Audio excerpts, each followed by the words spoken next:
Hello everyone, welcome back. ये तो सच है कि हम घर के कामों को कम तो नहीं कर सकते हैं, लेकिन आज कुछ इम्पॉर्टेंट टिप्स शेयर करूंगी आपके साथ, जिससे कि उन कामों को थोड़ा सा आसान हम ज़रूर बना सकते हैं।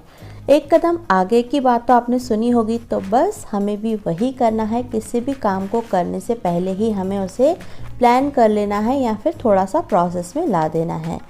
जैसे बात करें हम क्लीनिंग की, तो नाइट में जैसे हम सोने जा रहे हैं और लिविंग एरिया पूरा सा हम देखते हैं कि बच्चों के कपड़े, किसी ने कुछ बुक रख दी, बहुत सारी चीज़ें वहीं पर रखी रहती हैं सोफ़ा सेट पर या लिविंग एरिया का जो टेबल है, सेंटर टेबल है वहाँ पर, और टीवी यूनिट पर।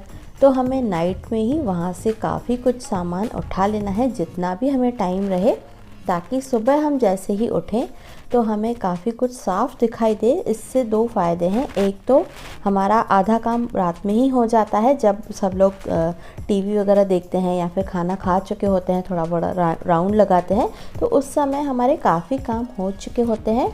और मॉर्निंग में जब हम उठते हैं और देखते हैं कि सब कुछ साफ़ सुथरा है, तो हमारा एकदम से बर्डन नहीं होता काम का, मूड भी ऑफ नहीं होता। हमें मोटिवेशन मिलता है बाकी घर को सजाने का और बाकी के डेली के काम करने का। और कभी कभी हम क्या करते हैं कि डेली की चीज़ें तो हम कर लेते हैं, डेली के काम, लेकिन कुछ चीज़ें ऐसी हैं जिन्हें हम कभी कभी अनजाने में ही अवॉइड कर लेते हैं। जैसे कि हमारा डस्टबिन हो गया, डस्टबिन या फिर जिससे हम कचरा वगैरह उठाते हैं, तो ये सब चीज़ें हैं, या झाड़ू है प्लास्टिक की, इनको भी टाइम टू टाइम साफ़ करना बहुत ज़्यादा ज़रूरी है, क्योंकि इन सब में बहुत ज़्यादा जर्म्स इकट्ठे हो जाते हैं। इवन प्लास्टिक की बाल्टी, मग या फिर जिस भी बर्तन में हम अपने बर्तन वगैरह मंजवाते हैं, या फिर बाथरूम के जितने भी पटा वगैरह है, बैठने का छोटा स्टूल वगैरह है, उन सब को भी रेगुलरली साफ़ करना चाहिए। अब इतना टाइम लाएं कहाँ से? तो देखिए, इनको ना रेगुलरली का कहने का मतलब ये है कि आप कुछ फिक्स कर लीजिए कि मंथ में एक बार 1 घंटा इन सब कामों के लिए निकालना है। तो इन सब चीज़ों को अच्छे से साफ़ करना है। अच्छी धूप वाले टाइम पे आप कर लीजिए, और साफ़ करने के बाद इनको धूप ज़रूर दिखाइए, ताकि जितने भी इनमें जर्म्स वगैरह हैं वैसे ही हमने साफ़ कर लिए हैं, और बाकी का आधा काम ये धूप में, अच्छी धूप लग जाएगी तो अच्छे से ड्राई हो जाएंगे। मैं एक छोटा और एक बड़ा डस्टबिन रखती हूँ। छोटे वाले में जो रोज़ का जो कचरा निकलता है, जैसे किचन का, वो डाल देती हूँ, और ये जो बड़ा है जिसमें एक गार्बेज बैग लगा के रख लेती हूँ। जो भी सूखा कचरा है, कागज़ वगैरह है, तो वो सब इसमें आ जाते हैं। अक्सर आपने भी ऐसा कहते हुए लोगों को सुना होगा कि हम तो ये चीज़ घर पे बनाते हैं, हम तो ये चीज़ घर पे ही कर लेते हैं। लेकिन दोस्तों, अगर समय बचाना हो तो थोड़ा सा स्मार्टनेस भी दिखानी पड़ेगी। जैसे हम अमूल का दूध यूज़ करते हैं, फिर दही भी अमूल की ही जमाते हैं, पनीर भी घर पे ही बना लेते हैं। तो थोड़ा सा समय बचाने के लिए, क्योंकि आजकल जो है पढ़ाई पे बहुत ज़्यादा फोकस देना चाहिए, ना कि इन सब चीज़ों को एकदम हम क्या करते हैं ना, बिल्कुल ये घर पे बनाते हैं, वो घर पे बनाते हैं, ऐसा कर करके हम कहीं ना कहीं बच्चों को टाइम नहीं दे पाते हैं। तो कुछ ना कुछ चीज़ें रेडी भी ले लेना चाहिए जब हम अमूल का ब्रांड ही यूज़ कर रहे हैं। एक एग्जाम्पल के तौर पे तो हम अमूल की ही दही और वहीं का ही मट्ठा और बाकी पनीर वगैरह भी मंगवा सकते हैं। हम कई बार आसपास के लोगों से या आसपास के जितने भी घर वगैरह हैं, उनमें रखे हुए प्लांट से, पौधों से बहुत ज़्यादा इन्फ्लुएंस हो जाते हैं, बहुत ज़्यादा अट्रैक्ट हो जाते हैं, और हमें समय रहता है या नहीं इस बात का अंदाज़ा लगाए बिना ही हम कई बार ऐसा करते हैं कि बहुत सारे प्लांट्स वगैरह तो ले आते हैं, लेकिन इनकी देखभाल करना भी काफ़ी समय इनमें भी लगता है। तो आप कोशिश करें कि वैसे ही प्लांट लें जिनमें काफ़ी कम मेंटेनेंस लगता हो। जैसे ये थोड़े थोड़े प्लांट्स आप देख रहे हैं, इनमें मुझे मुश्किल से हफ्ते में 2 बार पानी देना पड़ता है, बहुत अच्छे से सर्वाइव करते हैं। तो इसी तरह से आप भी ऐसे पौधे ले सकते हैं जो इजीली मेंटेन कर सकते हैं। इस तरह की छोटी छोटी टिप्स आप फॉलो करके आप कुछ समय जो है ना अपने लिए भी निकाल सकते हैं, जो कि बहुत ज़्यादा ज़रूरी है। हम क्या करते हैं, पूरे घर को, परिवार को सब कुछ टाइम पे पहुंचाते हैं परोस परोस के, लेकिन कहीं ना कहीं अपनी डाइट जो है बहुत ख़राब कर लेते हैं। आप ये देख रहे हैं, अमरूद एक पॉलीथीन में भी रखे हैं, लेकिन मुझे अभी भूख लगी है और बस मैंने एक अमरूद उठाया, काटा और खाया। तो बस इसी तरह ही करना है अपनी केयर। और ज़्यादा कोशिश करेंगे ना कि बहुत ज़्यादा समय मिलेगा तब हम अपनी केयर करेंगे, तो ऐसा नहीं हो पाता है। एक और बहुत ही अच्छी टिप आपके साथ शेयर कर रही हूँ कि जैसे हम लोग घर पे बैठे तो हैं लेकिन हमें कई बार घर से बाहर निकलना है। जैसे बच्चों को स्कूल छोड़ने जाना है स्टॉप तक, और स्टॉप से लेने जाना है, ट्यूशन जाना है इनको छोड़ने लेने, और जैसे कोई सामने कोई दुकान है वहाँ तक जाना है, या किसी फ्रेंड के घर जाना है आसपास कॉलोनी में बाहर निकलना है, तो हम ना बहुत ज़्यादा कंफ्यूज हो जाते हैं, क्योंकि जो लेगिंग कुर्ते वगैरह हम पहनते हैं इतने ज़्यादा कंफर्टेबल नहीं होते हैं कि हम पूरे ही दिन पहने रहें, क्योंकि काम भी बहुत ज़्यादा होता है। और एकदम हम लोअर टी शर्ट भी नहीं पहन सकते हैं, क्योंकि बहुत ही ज़्यादा वो ख़राब लगता है नाइट सूट में कहीं भी जाना। तो इस तरह का एक प्लाज़ो ले सकते हैं, इस पर कोई भी बढ़िया सी टी शर्ट आप मैचिंग करके ले सकते हैं।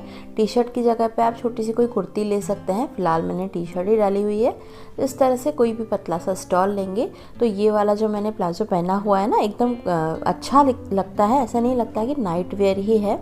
इसकी लिंक मैं आपको डिस्क्रिप्शन में दे दूँगी, और बस इसके ऊपर छोटा सा कोई भी मैचिंग स्टॉल ले लेना है। फ़िलहाल मेरे पास यही है, तो मैं आपको जस्ट दिखा रही हूँ कि इस तरह से अगर आप मॉर्निंग में ही थोड़ा सा लिपस्टिक लगा के, थोड़ा सा मॉइस्चराइज़र फेस पे लगा के रेडी हो जाएंगे ना, तो आपको चिड़चिड़ापन नहीं होगा, क्योंकि हम अपने आप में अच्छा फील कर रहे हैं, अपने आप को मिरर में देख रहे हैं, तो अच्छा लुक फील गुड आ रहा है ना, तो काफ़ी कॉन्फिडेंस बना रहता है।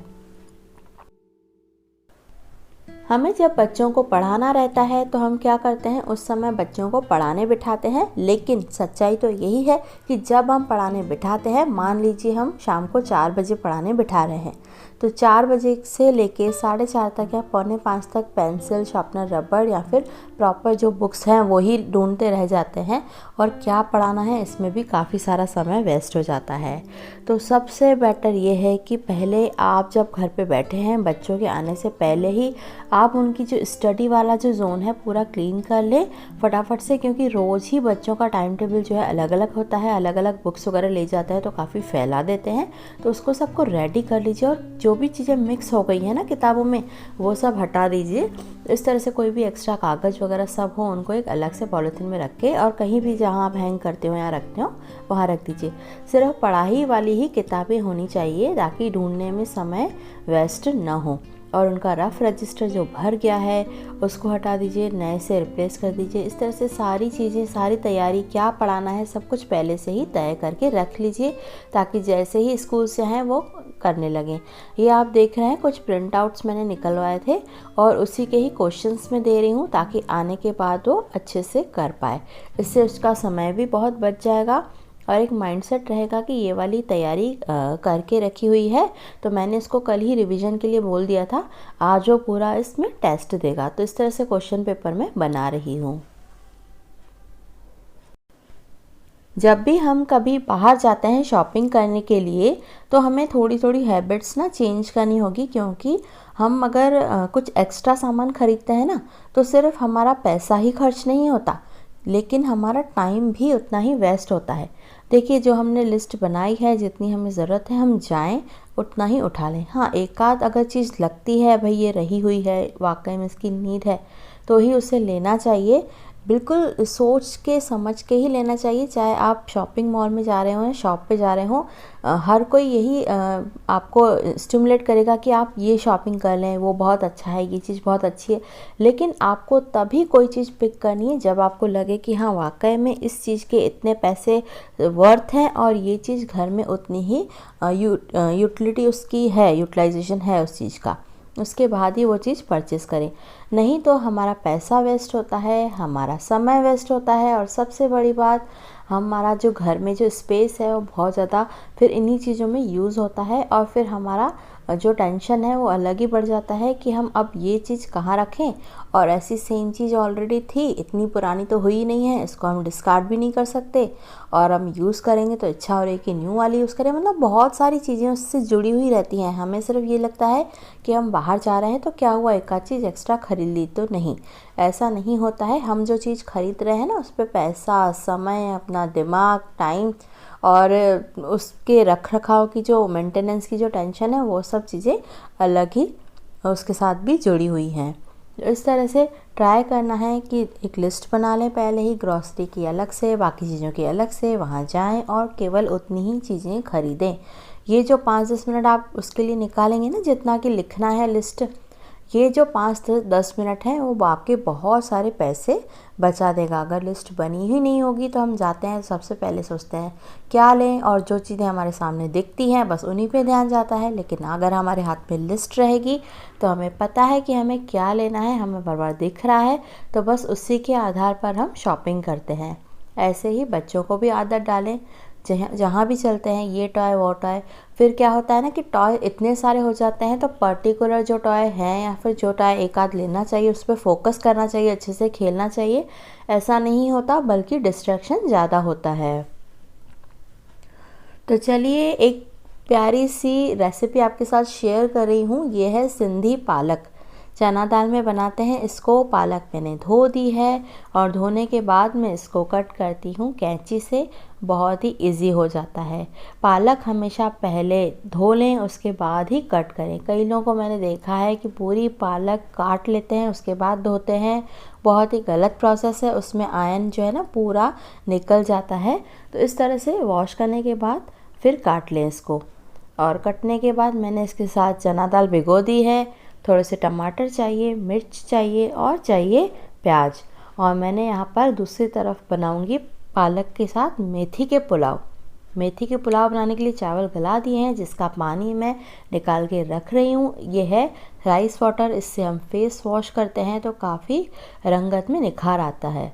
तो कभी कभार ये भी आप ट्राई कर लिया कीजिए, जब आपको याद आए कि जो चावल है उसका पानी निकाल के रख लें, और फिर जब भी टाइम मिले इससे 1 से 2 बार फेस वॉश कर लें। और इसको फिर पोंछना नहीं है, फेस पर लगे रहने दें। ये थोड़ा सा प्याज मैं और कट कर लेती हूँ पुलाव के लिए। बाकी मैंने कुकर में ऑलरेडी प्याज डाल दिया है। प्याज डालने के बाद वहाँ मैं डालूँगी दाल, पालक, टमाटर, हरी मिर्च और जितने भी मसाले हैं सब एक साथ डाल दूँगी। ये सिंधी पालक बहुत ही फेमस है और बहुत ही आयरन रिच है, प्रोटीन रिच है, क्योंकि देखिए इसमें बहुत ही अच्छी अच्छी चीज़ें ही डल रही हैं। चना दाल है जिसमें होता है प्रोटीन चना में, और आयरन है पालक में, इसके साथ जा रहा है टमाटर। सारी चीज़ें एक साथ डल जाती हैं तो ये बनाने में बहुत ही इजी है। एक बार मेरे कहने से ज़रूर बनाइएगा, और इससे आप खा सकते हैं चावल के साथ, पुलाव के साथ या फिर रोटी के साथ भी बहुत ही अच्छी लगती है। इसमें पालक का और दाल का बहुत ही अच्छा कॉम्बिनेशन और बहुत ही अच्छा फ्लेवर आता है।